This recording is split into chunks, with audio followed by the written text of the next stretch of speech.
I'm here with DJ Jazzy Jeff, the legendary DJ Jazzy Jeff. And Jeff, you were just spinning on IG, reaching out to fans virtually, which is all the rage now. How's it feel to connect with fans in that way and know you're brightening people's days up during these times? Oh man, I'm loving this. Because it took a second for me to understand that I'm actually playing for more people now than I've ever played for in my life. Because there are people who aren't necessarily club goers. There are people who, have, three or four kids or married and they're not spending their weekends in the club. So if you can make them dance in their kitchen or dance in their basement, it's a good thing. And especially for what we're going through, we need all of the enjoyment that we can muster up. Very much so. Speaking of enjoyment, we have some more comments I want to share. I'd definitely love to share the love when we get it on the comments. Jason says, wow, the show has great reruns for kids to watch with a message. Lisa says, after this year, we had Jazz definitely needs another summer hit. So they're waiting for that. And Rebellion says, so happy to see Jazz on the show. Is that your nickname, Jazz? Yes. Play jazz? Okay. So listen, you were 10 years old when you started DJing at block parties in Philly. First of all, how did you know so much at 10 years old? And second of all, damn, how'd you know to do that at 10? Well, when you're 10, you don't really have music of your own to pick. Mm-hmm. So being the youngest of six, I basically soaked up all of the music that my older brothers and sisters played, and it was very diverse. My older brothers were into Herbie Hancock and Chick Corea, and my sisters were into Stevie Wonder and Marvin Gaye. So you mix all of that together, and then growing up, pretty much in the beginning of hip hop, you put it all together, you kind of got a really nice playlist. But how did you get them to let you how did you get that gig? How were you able to convince the neighborhood, the block, that this 10-year-old is gonna be controlling the music? Because you know what I'm saying? Like that's a major job when you having a block party where you partying out there. Well, well, you understand. It starts off that you're the guy that covers for the DJ when he has to go to the bathroom.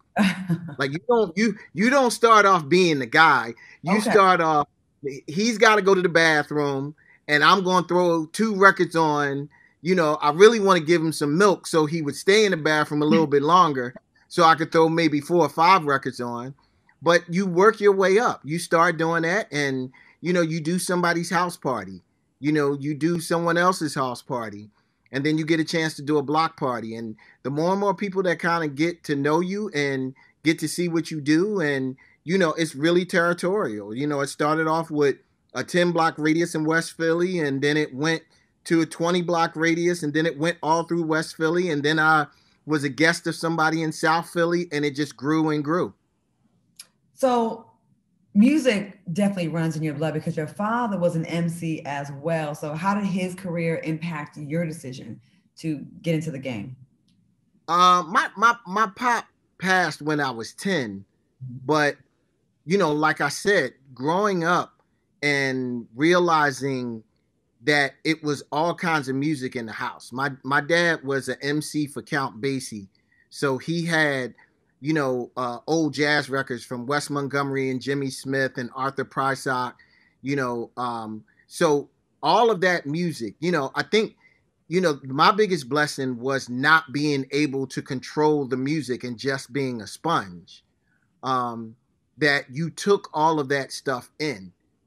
I'm 10, 11 years old loving Herbie Hancock records, because I was a sponge. So, you don't realize how much of that stuff carries on with you, as you get older. I've never forgotten any of that music. That's one of the main reasons why, you know, I don't like to consider myself a hip hop DJ because I've been DJing before hip hop. I play all kinds of music. If people dance to it, I want to play it. I'm thinking if you started at 10, we were talking a little bit earlier, hip hop was pretty much just in its infancy when you were graduating high school. So there wasn't a lot of hip hop to draw from. So there's an argument to be made that you had to be extra creative and extra, you know what I mean, to really get those popping songs, I guess, to get the people going.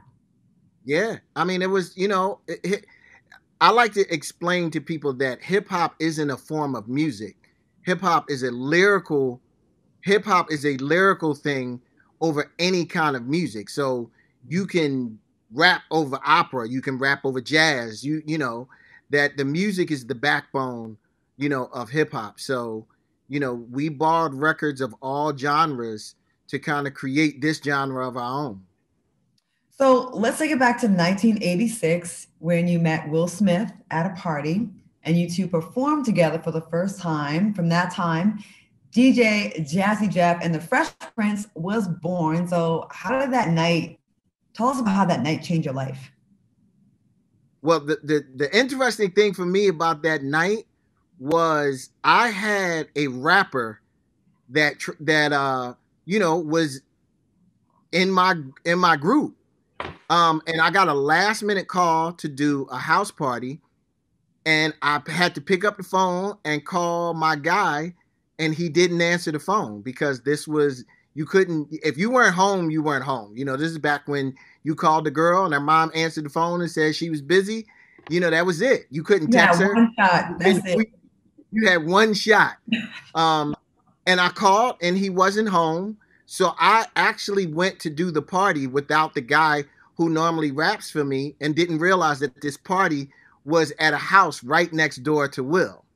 So when he walked in the basement when I was setting up, he was like, "Hey, where's Ice?" And I was like, he didn't answer the phone. He was like, "You mind if I rock with you tonight?" And I was like, "No." And that was it. So my life would have been very different if he would have answered the phone. So how mad is Ice now? I don't know. I don't want to know. He'd probably be like, damn. Like, come on, man. Did you know Will was a rapper back then, or like was it? Yeah. So he was, you know, back then you knew of each other. You know, we never hung out. We never, you know, he was in a group himself. And it was the chemistry was there. The chemistry was there from the very first show. And I was kind of like, "What are you doing tomorrow night?" He was like, "Nothing." We had another party, and it took off. Within, you know, 7 months, we had put out a record. You know, I thought that, you know, we did a demo and he took it to a local record company, and they came to my mom's house and was like, "Listen, we want to do a record on you and Will." I looked at it like, one day I'm going to be able to tell my kids I made a record. You didn't think anything of this. And we put the record out. Will was on his way to MIT.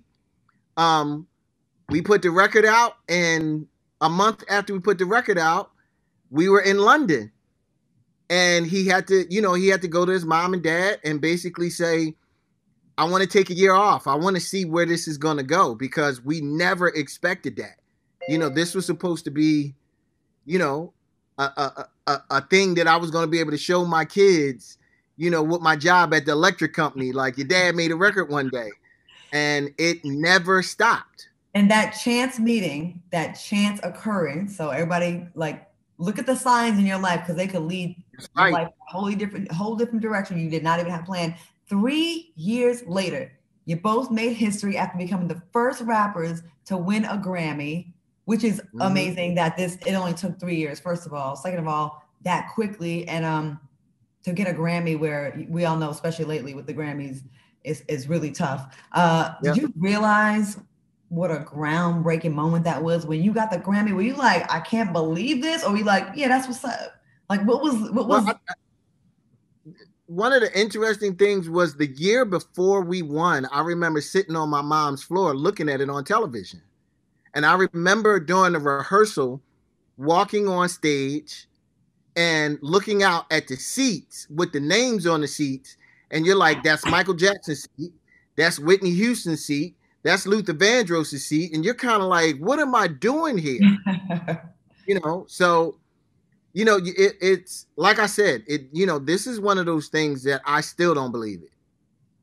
Wow, that is insane. So that's congrats. That's got to feel like, I mean, I cry when I see people achieve things. Like when I watch the Olympics, I just think about all the hard work that people put in, but kind of like the same thing, 3 years in, and you get a great, like, that's meant to be, I guess. Yep. Speaking of meant to be, let's fast forward to your notable role on The Fresh Prince of Bel-Air. So going from that to this, how was it working on your first sitcom? And damn, you've had a nice little like situation. Where's the struggle story? Oh, trust me, it's all mixed in there. Mm-hmm. It's all mixed in. It's never, I'm extremely blessed, but you definitely had to work, and you definitely had your share of heartbreaks. Yeah. I didn't want to do the show. Why not? I did not want to do the show. Because I had no aspirations of acting. Mm-hmm. Like, that wasn't my thing. My thing was music. My thing has always been music. But I think that's why your role was, I'm sorry to cut you off. I think that was why you was so like, I used to laugh every time he came on, because it seemed like you were just like saying it however the hell you wanted to. But absolutely, I didn't care. But that's what made it dope, though. You know what I mean? It was like you felt so real and so Philly and so East Coast in Beverly Hills set, and that's what made it. I thought it was dope. Like, you weren't like acting; you were just you was you. That's the reason why I didn't do anything else. I got so many offers for roles, and I was kind of like, listen, I don't know how to be anything but what I am. Like, I did not go in the phone booth and change. I might not have been as much of the buffoon as I was on the show, but that was pretty much my personality. Well, I'm glad that you didn't turn that down. You did it, because I thought you were you were just so different on there, and I liked it. So let's get into The Fresh Prince of Bel-Air. The reunion had us all in our feelings. What was it like being back with everyone, after so much time had passed, being with the whole cast? And would you be open to doing a reboot of The Fresh Prince of Bel-Air with both Aunt Bibs? Wow. Well, first, it was amazing for all of us to get together. We got together on a Zoom call. I want to say maybe in April or May, when COVID was really, really on fire. Will got us all together on a Zoom call, and that was the first time that we all were kind of on a call and just talking and reminiscing. And I really think that's what spawned the reunion. Mm-hmm. But to really get to see everybody in person, and really celebrate the way that people responded to the show was incredible. Just seeing everybody. And, like I said, Tatiana was 11 when we started the show, mm-hmm. And she comes with 2 kids, to just watch everybody, and to kind of celebrate just, the accomplishments, the achievement of the show was amazing. It was almost kind of like an out-of-body experience, because, I almost felt like I was watching it, and then you just say, oh my God, that's me. Mm-hmm. But it was amazing. It was really amazing. I gotta ask you, what did it mean for you to see Will and Janet, reconcile after, we've all seen the social media posts that she puts up. She was going hard for a minute and she was hurt, and, to see them reconcile and bury the hatchet. What did that mean to you? How'd that feel? That was the icing on the cake, mm-hmm. because we didn't really find out about that until we were out there and filming that. Will said that there's no way that he could celebrate the Fresh Prince of Bel-Air without including Janet, and he reached out to have a conversation. So, Will is always Will walks on water sometimes, just with his approach to things. And it was really the icing on the cake for them to kind of have a conversation and just clear up whatever was going on with them. And then it was really great to see, Daphne and Janet meet for the very first time. They had never met before. So it was, like I said, it was wild. It was really an out-of-body experience, that I'm looking, and it's kind of like, wow, like these are the 2 Aunt Vivs, and they're sitting side by side with Will. That was the icing on the cake for the reunion. I think that was a perfect way to end 2020. And I got to just add about Will Smith. I'd met him before in LA, and his kindness and his vibe is just like, he ain't regular. I'm just gonna say it like that. He's not That's like he's not like he's just like when you say the walking on water thing, like not to sound crazy or wild, but I just feel yeah. like for him to do that, and he could have easily been the Hollywood superstar, been like, no, it was bad blood there, and he didn't. And much respect to him. But before we go, I want to ask you the impact James Avery, who played Uncle Phil, had on you and the cast, and how much he's missed. I know he was like America's dad for the longest. You know what's crazy is before, no matter how successful we were, I had never taken a vacation before. And James was the person that gave me an appreciation for going places. Like James would, James was an avid traveler, and he would tell me, "You need to go here. This is the best beach in the world. This island has the best food." He was a humongous jazz fan, and would always give me CDs. I would go in his dressing room and just sit, and he would just play music and had incense burning, and he would be reading books. He was the father figure on that show. From the guidance and the wisdom, he was the stoic trained actor that would give you pointers and never make you feel like you were less than. That was James. Well, he's for sure missed. Before we go, I want to make sure we acknowledge and shout out. You have a web store, so how can people support that? Listen, you can go actually to the App Store on iPhone and Android and download the DJ Jazzy Jeff app. It's got all kinds of music. I live stream twice a week. I do a lunch break on Wednesdays. I do a house party on Saturdays. We do a Friday night that we encourage people to, go on the app, put it on your Apple TV or your Fire Stick, get a disco ball in your house, pour a drink, and put your dancing shoes on. Stay safe and rock out. So you can grab that app, or you can go to www.djjazzyjeff.com. It's a great store and a lot of content. Everybody support. Listen, you are a great personality, and we can talk to you for a whole hour. So we're gonna have you back when COVID is over. We back in the studios. Thank you so much. It was really good getting to know you a little bit more, and keep doing what you're doing, because you definitely got the secret to the fountain of youth. So thank you so much for your time.